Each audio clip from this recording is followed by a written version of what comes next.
Hello, everyone, and welcome to Reliving Childhood. I'm Carly. I'm Sierra. I'm Noah. And we're on two screens this time. So today we have a very special guest. He was a director on Jimmy Neutron, Back at the Barnyard, Planet Sheen, and shows on Nickelodeon. And he's also a film professor at the college that all of us go to. I don't know about you guys, but Jimmy Neutron was like top three for me for childhood I shows. don't remember Jimmy Neutron that much, but Really? my brother did have the movie on VHS, so like we would sometimes watch it. I did watch Back in the Barnyard, but I don't remember it that well either. Well, it's crazy because he directed my favorite episode of Back at the Barnyard. That's so cool. That's so weird too. Like as a kid, your favorite episode, now you get to talk to the person who directed You gotta it. go to school with the person who directed it. Right. That's even crazier. Please welcome Mike Gasaway. Hello. I see you dressed up for the occasion. Yes.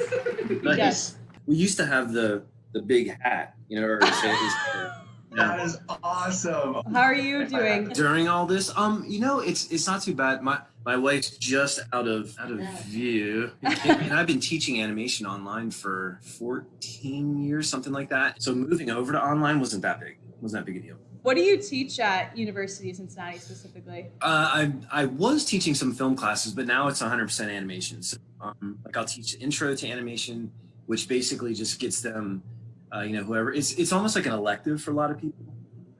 If you want to be an animator, it's a good jump start because you learn how to bounce a ball. And this is all in 3D. Everything I do is all in 3D. So you don't have to draw. You don't have to know the computer either, and no animation on the computer either. Because I'll walk you through it, So, and then we have two other classes, which is almost like, it's kind of sequential. Then the next class is called character animation, and that's when we start using a full character with face and everything, and do little things like jump up, jump on a box. Where did you study animation, or how did you get started? I'm from Ohio, so I grew up in Eastern Ohio, and I originally went to UC.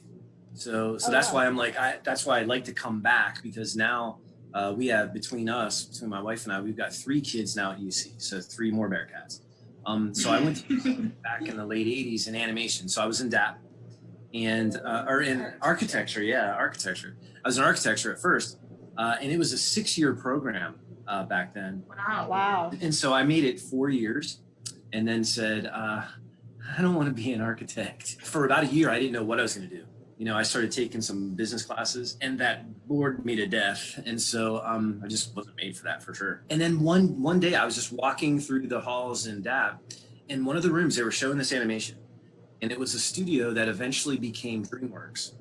So it was a little studio called Pacific Data Images. And I don't know why they were at UC, but I just walked into class and sat down because, lights were down and everything like that. I just interrupted. And when I watched this short film, it was a 3D animation, I literally just looked up and said, I want to do that. I didn't know what it was. And the funny thing is, I know Bugs Bunny isn't real, but I didn't realize back then that you could get paid to draw him. Animator never came into my idea of this is what your job is. Neither did my parents. So when I dropped out of school, they weren't happy. I taught myself. And I started working at a few companies. And I did a short film, which thank goodness it really wasn't around back then because it's bad, but it got into film festivals and Disney saw it and liked it. And so I went and worked for Disney for about 3 years. This was right after Toy Story came out. So 3D animation was brand new as far as entertainment. We were doing stuff for the theme parks, like a lot of virtual reality stuff. Like one of the things that we did was you could have been on the magic carpet from Aladdin. So you'd fly through Agrabah, and then we had all the animated characters where it interact with you and everything. I did something for Hercules, where I got to animate Pain and Panic, if you remember that. Yes. Yeah. I love Hercules. I did all the cutscene stuff, so I did all the acting things. That's where my strength was. Right. A lot of animators can do runs and jumps and all that kind of stuff in some action scenes. I do the subtle acting. I understand acting pretty well. But then I left there and I went to work at Naughty Dog. They had just finished Crash Bandicoot, Crash Team Racing. And so I worked on the first Jak and Daxter. I'm not a gamer, and so that, and if you work at a game animation company, it's one of these things where you have to really love games, and I just didn't. And so literally part of every day you got paid for, you played games. And I know that sounds exciting for someone that loves games, but for me, I'm just like, can I just go home? Because I'm not a gamer. When I was there, a friend sent me this image of Jimmy. And this is before, the film they hadn't started animation yet, gearing up to hire a bunch of animators. And so I sent my reel, and 2 days later, they sent me back and said, do you work here? And it's like, I literally just sent you my reel. So yeah, of course I did. And that was in Dallas, Texas. So we did the Neutron feature first. And so I was an animator for about 2 weeks. And then the director saw all my work and said, do you want an animation supervisor? What that means is that you're in charge of making it look like there's only one animator for the entire film. Because if you start cutting and you see different styles of animation, it'll look weird. So that's what the supervisor's job is. But I also had to do my own footage, I had to do my own shots. And then when the film was done, we wrapped right into the TV show. We had a certain quality level for the film, and we knew we couldn't keep that for the television show because it was pretty quick turnaround. So we didn't know where the quality level was. It's like, okay, well, how do we know how far to push shots, how much to put into it? And so like the first couple episodes were really hard because we pulled back too far. And the animation was really not good. I mean, it still could always be better. I mean, my wife and I were just watching another episode. I haven't seen one in a while. And for me, as a director and animator, I'm like, those kind of shots. Right. To this day. Yeah. But because it's one of those things where, art's never finished. It's just abandoned, so you always want to make it better. So when you look at it, you're like, I wish I could do that shot better. And we started to figure out what we want to do, but then the producers said, well, we need another director, because at that time there was only one. And so then they asked me, and I said, of course I want to direct. I just didn't know it'd be this soon, but it was really great. I mean, the role of the director for a television show, for 3D animation, is you're basically in charge of it from script to screen. So I had very little input as a director on the scripts. I mean, I added a little bit, but what we really did was we added to the visuals. So there's a lot of visual gags, how it's paced. Sometimes I would cut stuff out. Sometimes I would write some stuff in, with the supervising producer. But we worked with storyboard artists first. We did what's called an animatic, where we would record everybody first, and then we would put it together with the storyboards and temp music. Now I tried to use music that I liked, but I didn't want the producers to like. Because what'll happen is they'll say, "Oh, I love that AC/DC song" or something, and it's like, we can't afford that, Right. Like that in. But there were some times where, there was a song called "Hey Ya" by Outkast. I don't know if you remember that one. Yeah. Yeah. I like that for one of my shows, but before I put it in, I talked to my my composer, and I said, "Can you kind of copy that a little bit? Like it's similar but not." And he's like, "Oh yeah, perfect." So I put the "Hey Ya" song in, and then he just made it change just a little bit, and it worked great. And we would then go into the layout department, which sets up the cameras and does all that kind of stuff. And then animation, which obviously I knew what was going on with that. And then lighting and final mix and music and sound effects and all that kind of stuff. And the crazy thing is, though, is sometimes I had like 10 shows going on at the same time. So one would be in story, one would be like in script, like we'd have records. And by the way, we're in Dallas, Texas. And so I'd fly back almost every other week, every 3 weeks to LA, just for the records. Sometimes when we couldn't, we would just do it over the phone. It'd be so nice to have it like this, but is there something about being there and being with the actors and everything like that, and being able to, talk to them beforehand and, get their take, like the show that we're going to watch. I got to hang out with Alyssa Milano for a little bit, so that way she could understand her character, and Tim Allen too. And then you also worked on Back at the Barnyard as well, right? Yeah, so we did 3 seasons of Neutron, which is still so weird because even when I was flipping through, it's like, man, only 3 seasons. I thought 3. It was longer for some reason. I was like, because they would be on, I would watch them on TV over and over and over again. We were working with a deal with Warner Brothers where during the show, the creator of Jimmy Neutron, John Davis, was working on the Ant Building. and he was working with Tom Hanks's company, Playtone. And so almost the entire studio was working on Ant Bully except me and one other producer. So there's like 350 of us at the studio. And we were working on another project for Warner Brothers. And so what happened was I was to direct this. I think the budget was like $30 or $40 million feature. And we were doing all the pre-production work. So we were coming up with all the artwork and everything. I had, I think 10 or 12 artists under me that they were doing concept art and character stuff and all that. But what happened was there was a disconnect between me as the director and the writer. They read the script and they loved the idea, and the script wasn't that good. And so John was great, and he got Warner Brothers to say, okay, how about if we start doing all this artwork for this film, you know, as we're working on the script, and let's see if then, because don't just cancel it, but let's just say what we can do. And so we did, and then we went out to LA and pitched it, and they loved it. I mean, this was intimidating because this was the head of Warner Brothers. This was about a seahorse, where a male seahorse, because this is what happens in real life, the male seahorse gives birth, and this was about that kind of whole idea. We had, I think, like 50 pieces of art. We had a little maquette of the main character, was a little model of the character. And then we even did some test animation, and it looked awesome. A lot of the animators were working on animating ants for like a year and a half, 2 years. They animate anything else. But once again, they didn't quite like the script still. The script wasn't as solid as it could have been. And then the movie Ant Bully came out, and it didn't do well. It came out against Monster House, if you remember that one, Monster House. Yeah. And then ironically, Barnyard, not Back at the Barnyard, but Barnyard, the movie. Yeah. And so 3 weekends in a row, 3D animated movies right in a row. I remember seeing Barnyard in theaters. Like, that was like... Yeah. And so Warner Brothers said, you know what, we're going to hold off on doing any more 3D animation. So that seahorse picture got shelved. It's called Turnaround. So basically means it's dead. So what happened was our studio went from about 300 people down to 2 in less than a month.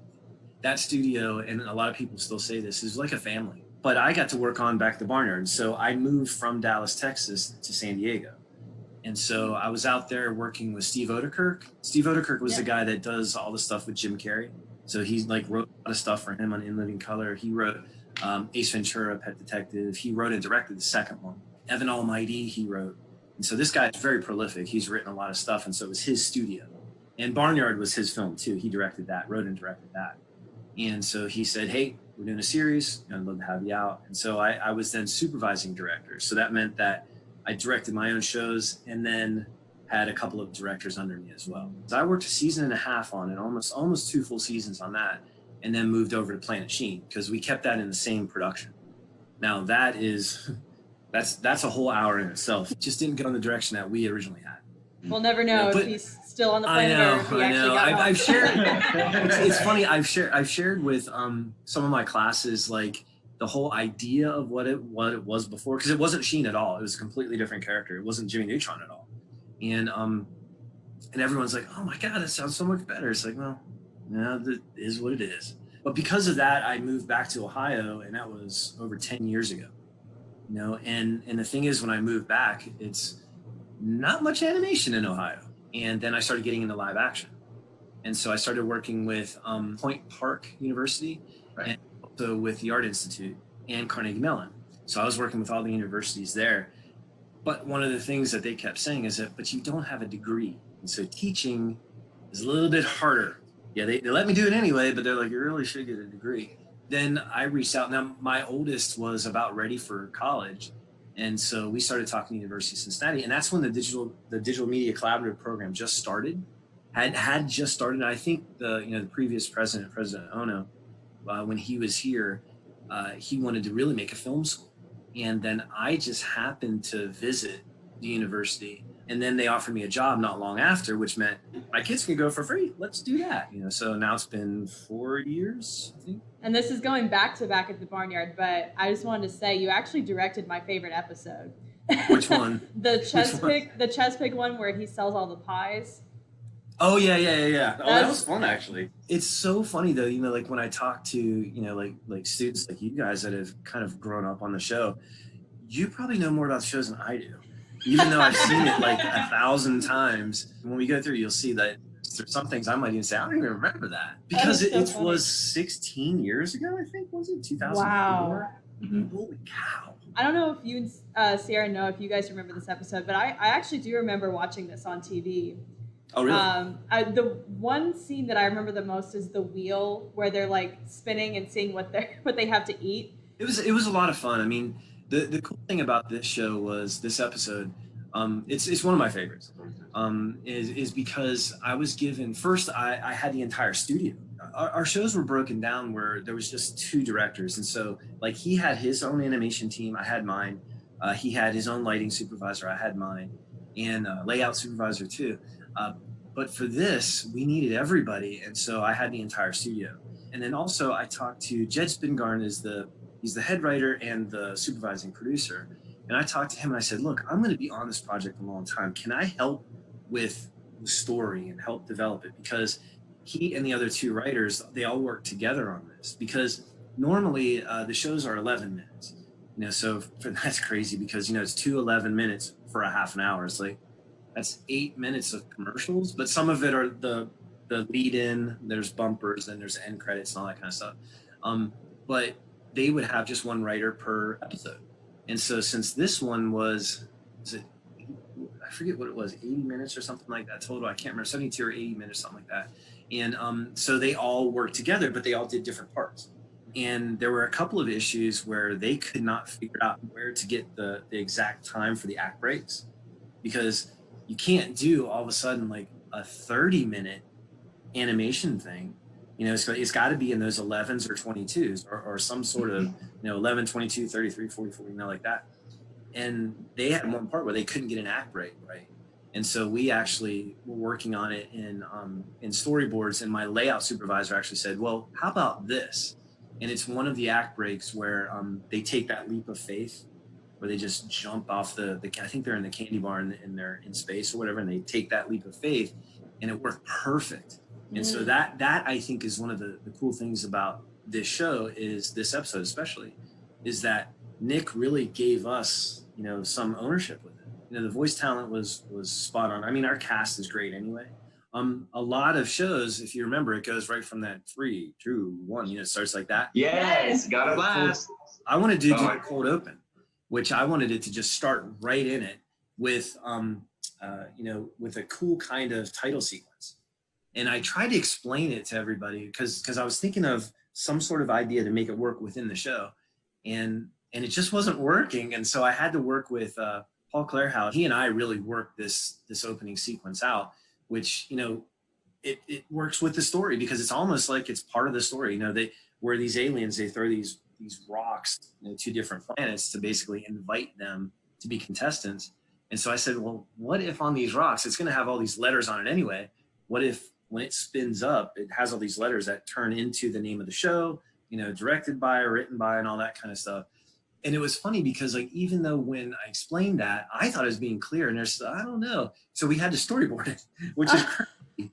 It's like, but okay, it's more work, and it worked, so I thought it came out really nice too. I haven't seen this since I was 10, maybe. Oh, really? Oh, wow. Okay. Well, that's why I wanted my wife to watch it too, because she's never seen any of my episodes. You were working on so many shows, but did you have an opportunity to watch other shows that you saw work that you liked that maybe you put or tried to replicate in your own show, whether that was comedy? Oh yeah, for sure. When I was really learning about how to direct, because it's funny, there are books that say how to direct, but there's not really something, here's how you direct, it's, you got to just do it. And one of the things that I did was I studied Spielberg a lot. I learned how to reframe the camera. I learned how to pace, just by watching the movie Jaws. And what I did was I would play it, and every time the camera cut, I paused it and I drew it. So I basically did the storyboard. Yeah, and so I learned a ton. So yeah, I have a sketchbook filled of, I did that for 3 different films. So I did every single shot. One of the episodes called Monster Hunt. If you watch it, it's very Jaws oriented. Would you read the scripts and pick which ones you would want to work on? Yeah, most of the time it just so happened that Keith, the shorter ones, it was Keith Alcorn and myself were both directing. And he liked the shorter ones. I like the 22 minutes and the longer ones. So he's like, hey, I'll direct all the 11 minutes. You do all the bigger shows and all that. The only exception was the Jimmy Timmy Power Hour, where he did the first one just because I was busy. I don't know if it was this show. It might have been this show.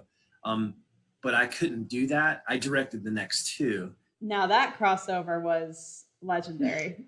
Oh, yeah. Can I ask who your favorite character is in Jimmy Neutron, or like your favorite character concept? It was definitely Captain Betty. Oh. Gotcha. Was in that same show, that Monster Hunt, just because he was so weird. You know, he could take off his arm that still worked. I threw him in so many shows. And there's a lot more times that it got cut out because Jed, the supervising producer, would say, get rid of Captain Betty in this. Right. 3, 2, 1, got a blast. Okay, Carly, go ahead. You call it. Okay. All right. 3, 2, 1, got a blast. Hey. Oh, I totally forgot about that. So now you remember. Just that kind of animation always makes me because it's so different than this show. Yes. Now the thing is with animation too is what we did was whatever was in your scene you had to animate. When we would hand out shots, we the animation supervisor would do that and they would cast shots, and so they would think, okay, well, I can't give someone a shot of like this, like look at this. It's like, Oh my God. walking across and it's handing off from Jimmy and then to Libby. So they'd have to animate everything. Even that guy in the background. Yeah, everyone knows Jimmy Neutron's a girl, right? Oh, I thought you meant, for a second I thought you meant the character, but the voice actor, yes. Yeah, voice actor, yeah.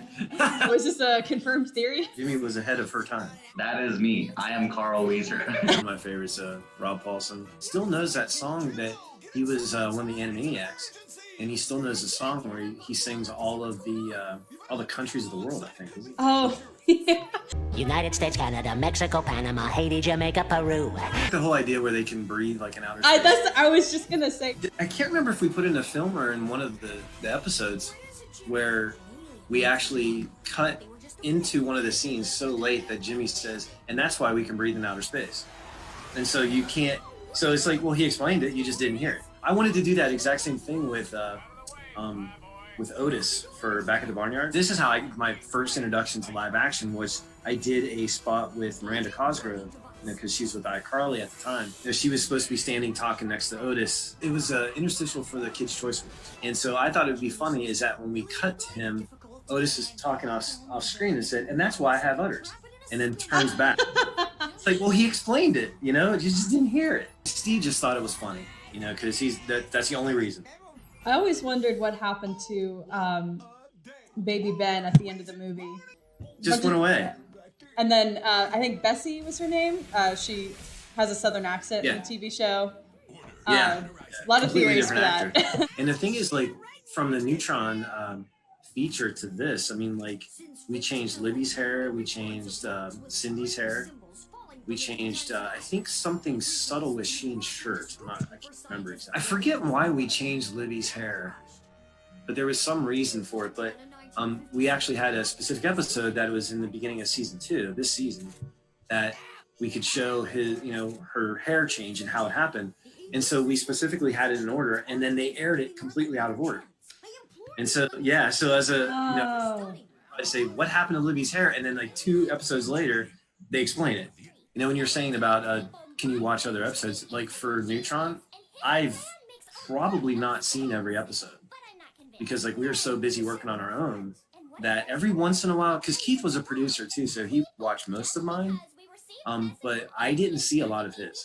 Were your kids Nickelodeon or Disney in terms of shows they watched? They were kind of both. I mean, I would say my oldest was more into Nick and my youngest was more into Disney. They really didn't have too much of a preference. The funny thing is though, is my youngest, she from birth, it was a comedian, still is. And I mean, I think she was like 1 or something. And I said, what do you think about that? And she went, and I was like, oh. And at one time I asked her, I said, okay, what looks better animation-wise, just animation-wise?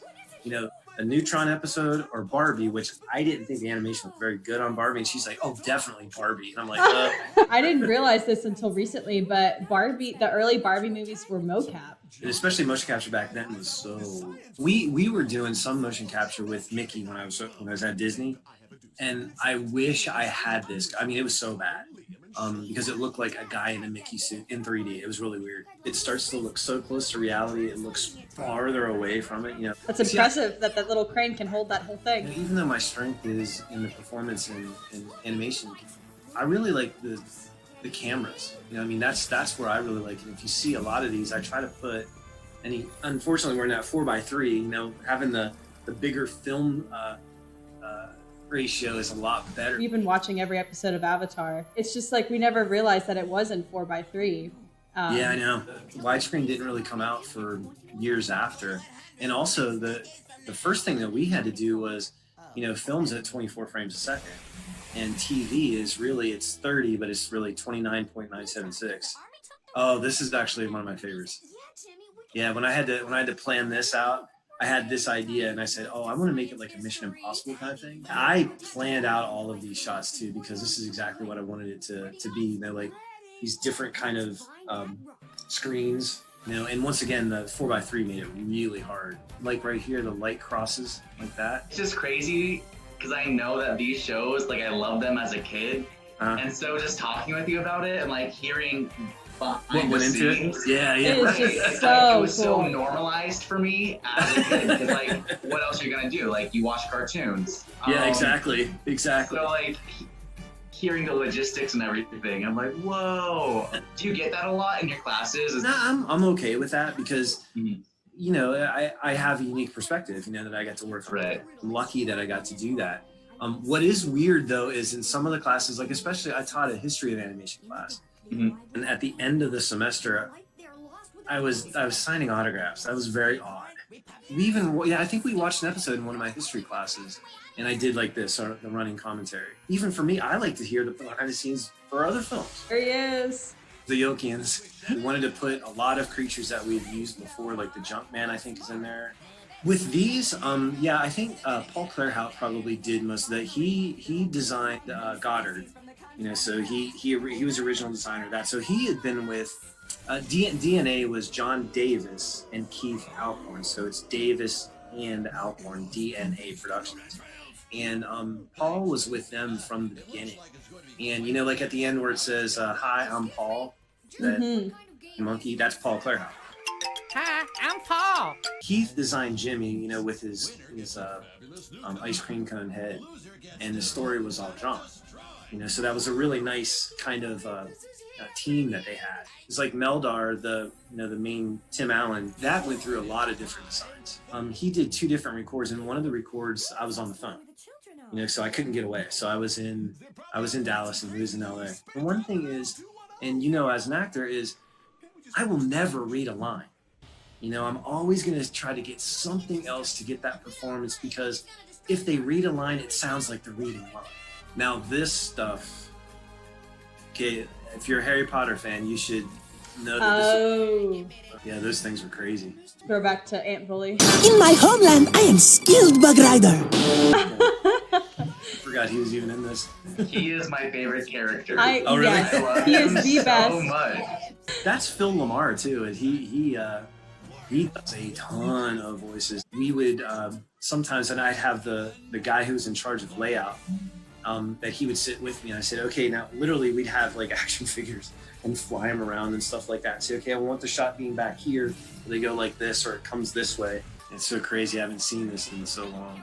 I used to hate Cindy, like in the movie especially. A lot of people said that, yeah. But as like in the later episodes, she almost became one of my favorite characters. It is so funny. The one thing that we heard a lot from fans was, you know, are they going to get together and all that? And sometimes some people would even say, oh, I saw that Jimmy touched her arm. And to be honest, I didn't even think about that. Their relationship, obviously, you know, we wanted to keep it that they secretly liked each other, that kind of stuff. But as far as like touching him or anything, Keith started doing a little bit of that because he was more active, like on social media than I was, because it was really just starting out. for Avatar, it's like we analyze everything, and like they probably didn't even think about it, but we're like, oh, but did you see that? And that's in reference to like the first episode, but like really it's not. Exactly. Like, for things. I would see some like neutron theory stuff, and I forget who I was watching it with, and because they asked me about it, and I said that's not true at all. Oh, by the way, this is Behind the Rabbit. So that was my thing that I wanted to add from Monty Python. The funny thing is, I would have seen this first before I watched The Holy Grail. Someone has a theory that all of the main characters are genetically engineered children, and they're given a specific superpower, and the rest of the town is made up of government-employed actors. So that's why nobody ever like pays mind to Jimmy's crazy inventions. Oh yeah, that's true. Why don't they? That is an insane theory for sure. I mean, there was the N-Men where they all had powers, but is this a spoof of Survivor? Survivor, yeah. These shots when they're all voting whoever off, like these cameras.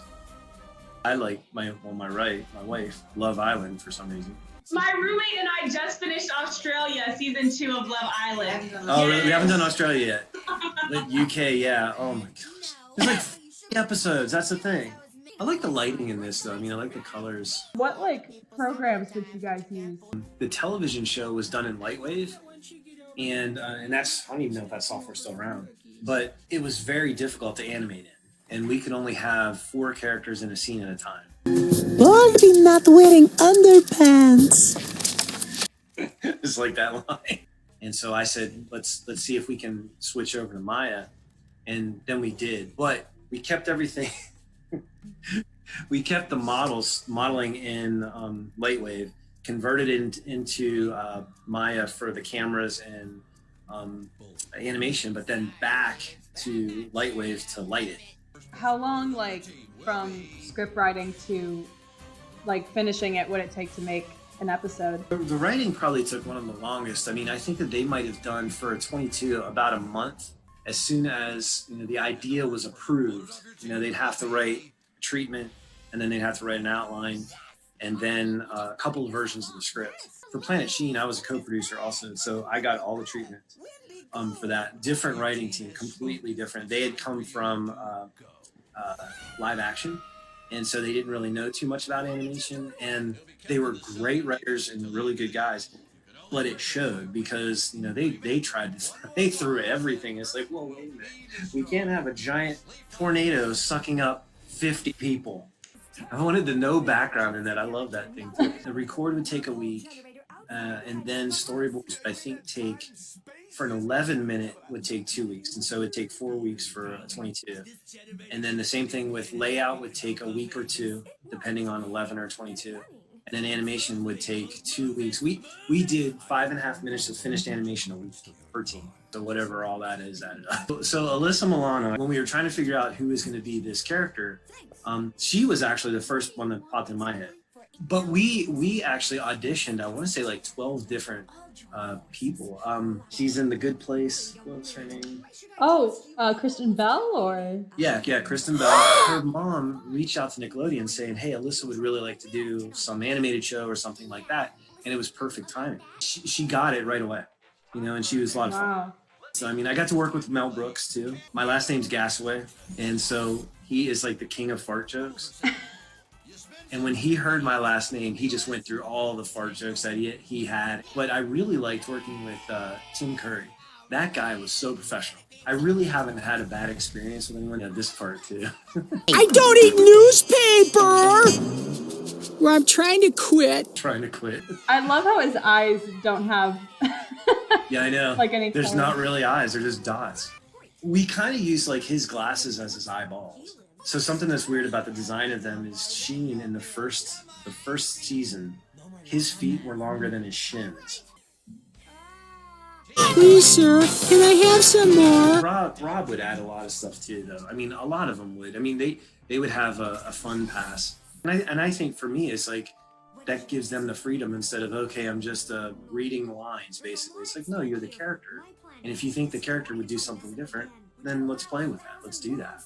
Oh, on-screen kiss. Cindy saw it too. I remember that a lot of kids hated her because she was interrupting Jimmy and Cindy. One of the first times that I met all the actors in the first season, we went to this Mexican restaurant after, and Cindy and I hung out and talked for it, and she's also Sandy Cheeks on SpongeBob.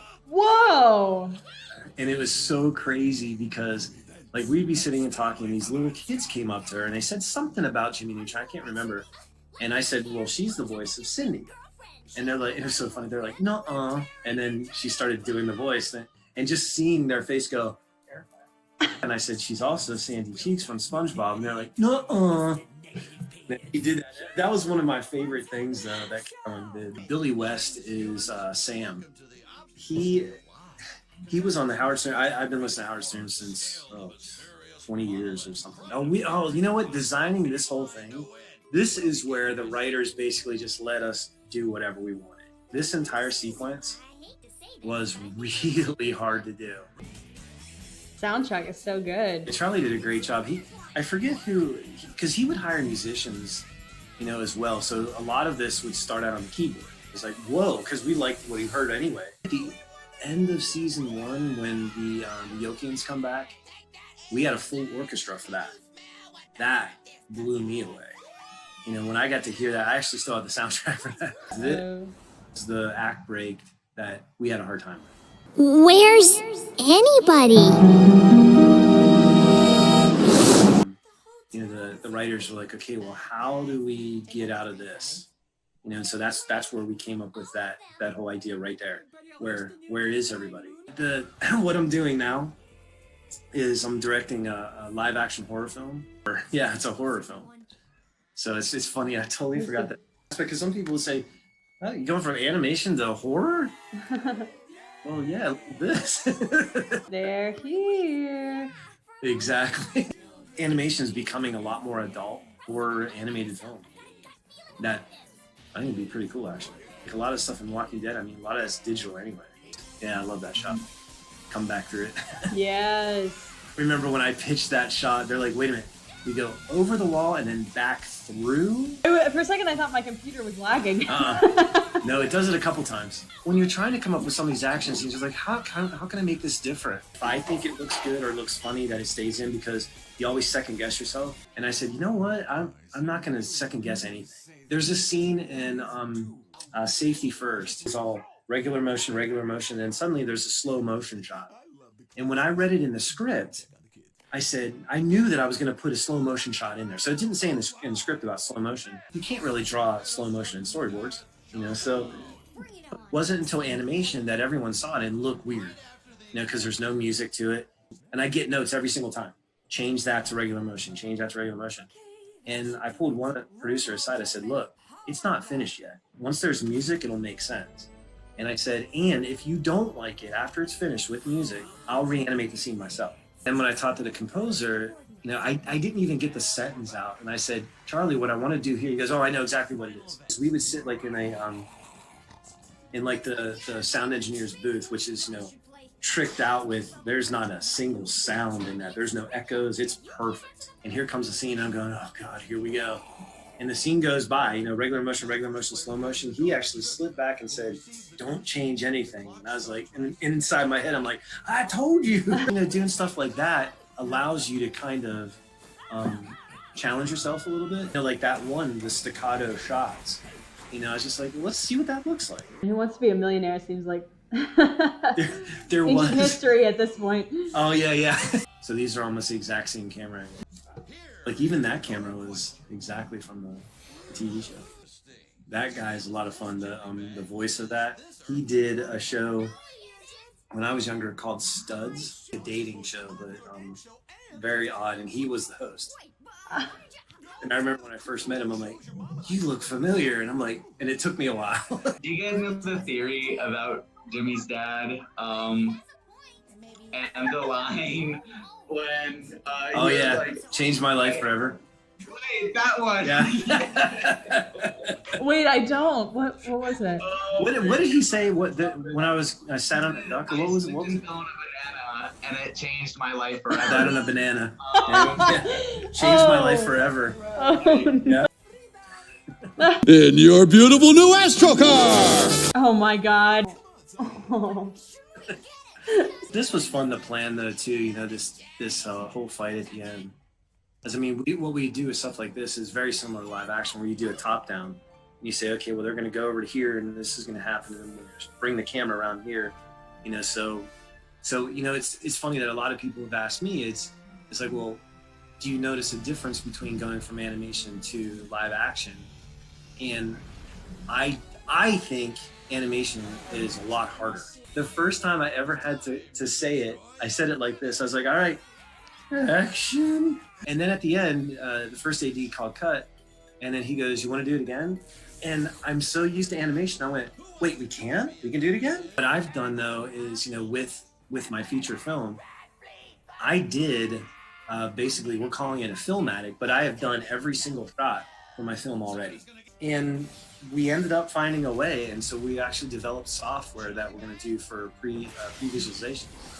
And so we ended up raising a couple $100,000, and we've got 3 developers, and we're going to be going to market in a couple months. So it's pretty cool, taking stuff I learned from animation into live action. So Mom was on League of Their Own, the baseball movie with Madonna. I don't know if you remember that. Oh. And Megan and Mark are like really good friends too. And it's Mom and Dad. And it was weird for me, like, because I'd hang out with them quite a bit, and I'd feel like I'm with Jimmy's parents. It's really weird. I totally did this as a kid though, like make contracts with my friends. So I once wrote a contract to trade my Game Boy for one of my friends, and she would pay me $20. Did you really? And then my brother broke them both when he was a baby. Yeah. He snapped it in half. It was mine and my sister's. I was always so jealous whenever they ate ice cream on this show. You know, the other question that I get a lot is, what does Purple Flurp taste like? See, we had to end it right where we started. Wow. That wasn't bad. So how was it rewatching it like all these years later? Paul Playhouse. Yes. It's cool seeing it, you know, it's nice, you know, reliving that stuff. I mean, that entire company, that entire team we were such a family. And plus, being around all those artists all the time, it's so infectious. We wanted to close out, if you wouldn't mind. We would love to show you some Jimmy Neutron memes that we found. Oh, no. That are, can you see it? God, that's funny. Yeah, that's Nick. Nick really wasn't in the series too much. Candy Milo wants another female voiced Nick. And we also have this one. Oh my God. How weird is that? Some of that's from Planet Sheen too. The rendering's different. What is this? I can't even read what that one says. It says, Marvel says Infinity War is the most ambitious crossover event in history. And You know what? I was just looking at the magazine itself. No kidding. So it wasn't weird for us to see, you know, our characters in 2D because we've done storyboards. But Butch and his team to see their characters in 3D, that was really strange. And I only got one note from Butch Hartman. And he said, hey, this looks awesome, but the wings on the fairies don't move because we animated them flapping. Oh my God. Sheen's brain. The hamster. That was, when we first did that, everyone was dying on that one. That was funny. Oh my, that is weird. Strange. I mean, I didn't work on Crash, but I the company that did it. No place. Serious. That's exactly. That's weird though. One of the producers just said, you know, we love this idea. Why can't it just be? What did they want? Yeah, they originally just wanted Sheen. For me, I was like, okay, well, I love Sheen, but Sheen needs Carl. And then finally, just off the cuff, I said, I was really getting tired of the argument. And I said, okay, fine. Then he just meets an alien there that looks just like Carl, acts just like Carl, and Sheen goes, hey, you remind me of someone. I don't know what it is, but you remind me of someone. And they're like, that's awesome. And I'm like, I'm kidding. Doppy for doppelganger. I think that was in this episode, yeah. I remember when the animator did that shot too. I was like, oh my God, that is so perfect. What is that? Oh, that's Oh, what is that? Hypno Birthday to Me or something, I think? I can't remember. And then I think that's it. Thank you so much for doing this with us. Absolutely. We greatly That was fun for me. Yeah, it is just so neat, like hearing it now. Like we still like watch these shows like just for fun. You know, a lot of parents said that about Jimmy, is like, you know, it's the one show that they could watch, because I never thought of, we're doing a kids show. You know, I always thought we're doing an animated comedy. Is there anywhere we can follow like your film that you're making, or yeah, you can follow me I'm on Instagram is where I'm going to start really posting everything. What did your wife think of watching the episode? I don't know. I didn't ask her, so I don't know. She was laughing. Well, thank you so much. We really appreciate it. Yeah. It was fun. You're very welcome. Good to see y'all. You too. That was so Shrek. So next episode we have the director of Shrek. No, I'm kidding. That would be really cool though. I would lose my Until next episode.